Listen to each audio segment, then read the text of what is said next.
तो मैडम आपण जेमती कहले कि श्रीमद् भागवत गीता चौपाई आपण लक्ष्मी पुराण स्वରରେ ଲେଖିଛନ୍ତି ତେବେ ତାହା ଆପଣ ସରଳ ଭାଷାରେ ଲେଖିଛନ୍ତି ବୋଲି କହିଲେ। ତାହେଲେ ଠିକ୍ ଅଛି, ବର୍ତ୍ତମାନ ଆମେ ମଧ୍ୟ ଚାହିଁବୁ ଆପଣ ଆମକୁ ଏବଂ ଆମ ଶ୍ରୋତାବନ୍ଧୁମାନଙ୍କୁ କିଛି ସେଥିରୁ କିଛି ପଂକ୍ତି ଶୁଣାଇବା ପାଇଁ। नारायणं नमस्कृत्यं नरं चैव नरोत्तमं देवीं सरस्वतीं व्यासं ततो जयमुदीरयेत्।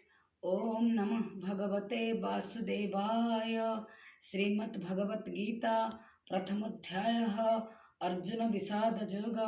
धृतराष्ट्र उवाच धर्मभूमि कुरुक्षेत्रे ଯୁଦ୍ଧର एकत्रित ହୋଇଥିବା ସ୍ଥିତି ବିଷୟରେ କହେ ସଞ୍ଜୟ ମୋତେ ଯାହା ତୁମେ ଜାଣ।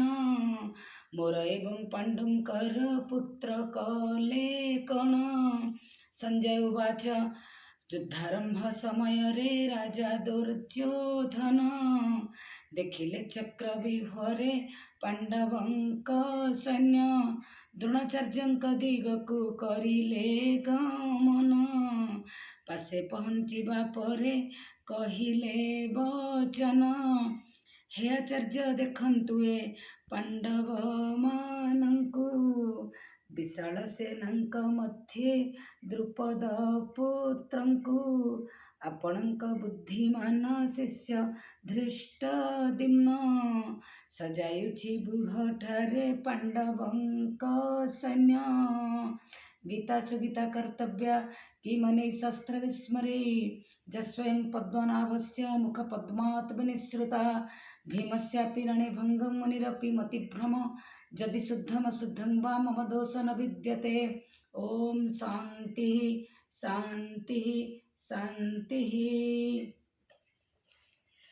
बहुत बढ़िया लगिला मैडम, आपणकर उच्चारण बहुत स्पष्ट, ता सहित मध्य आपण जेमती सरल भाषा बुझे लिखिछंती। आशा करछि गोटे साधारण पाठक पाठिका मानक पाखरे मध्य पहुंची पारिबो एवं बहुत भल भाबे से माने मुखस्थ मध्य याकु करि परिबे। बहुत धन्यवाद मैडम। ହେଲା।